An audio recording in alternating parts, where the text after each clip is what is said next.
Romanos 5. A justificação pela fé e paz com Deus. Justificados, pois, mediante a fé, temos paz com Deus por meio de nosso Senhor Jesus Cristo, por intermédio de quem obtivemos igualmente acesso pela fé a esta graça, na qual estamos firmes e gloriamo-nos na esperança da glória de Deus. E não somente isso, mas também nos gloriamos nas próprias tribulações, sabendo que a tribulação produz perseverança, e a perseverança experiência, e a experiência esperança. Ora, a esperança não confunde, porque o amor de Deus é derramado em nossos corações pelo Espírito Santo que nos foi outorgado. Porque Cristo, quando nós ainda éramos fracos, morreu a seu tempo pelos ímpios. Dificilmente alguém morreria por um justo. Pois poderá ser que pelo bom alguém se anime a morrer, mas Deus prova o seu próprio amor para conosco pelo fato de ter Cristo morrido por nós, sendo nós ainda pecadores.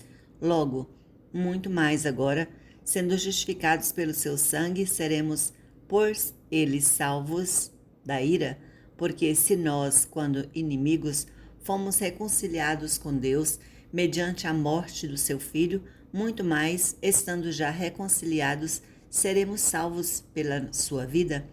E não apenas isto, mas também nos gloriamos em Deus por nosso Senhor Jesus Cristo, por intermédio de quem recebemos agora a reconciliação.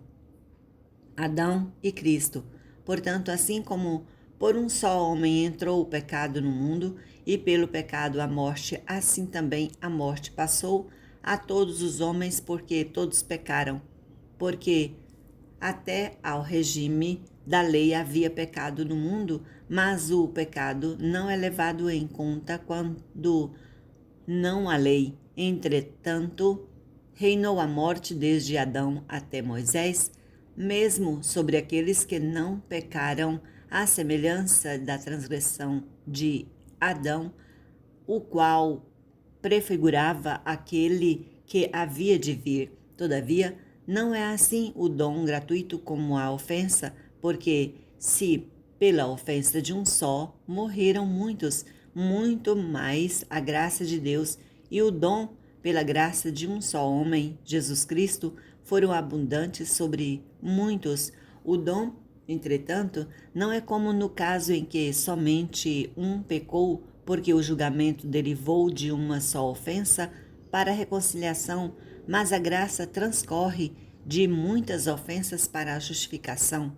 Se pela ofensa de um e por meio de um só reinou a morte, muito mais os que recebem a abundância da graça e o dom da justiça reinarão em vida por meio de um só, a saber, Jesus Cristo, pois assim como por uma só ofensa veio o juízo sobre todos os homens para a condenação, assim também por um só ato de justiça veio a graça sobre todos os homens para a justificação que dá vida. Porque, como pela desobediência de um só homem muitos se tornaram pecadores, assim também, por meio da obediência de um só, muitos se tornarão justos. Sobreveio a lei para que avultasse a ofensa, mas onde abundou o pecado, superabundou a graça, a fim de que, como um pecado reinou pela morte, assim também reinasse a graça pela justiça, para a vida eterna mediante Jesus Cristo, nosso Senhor.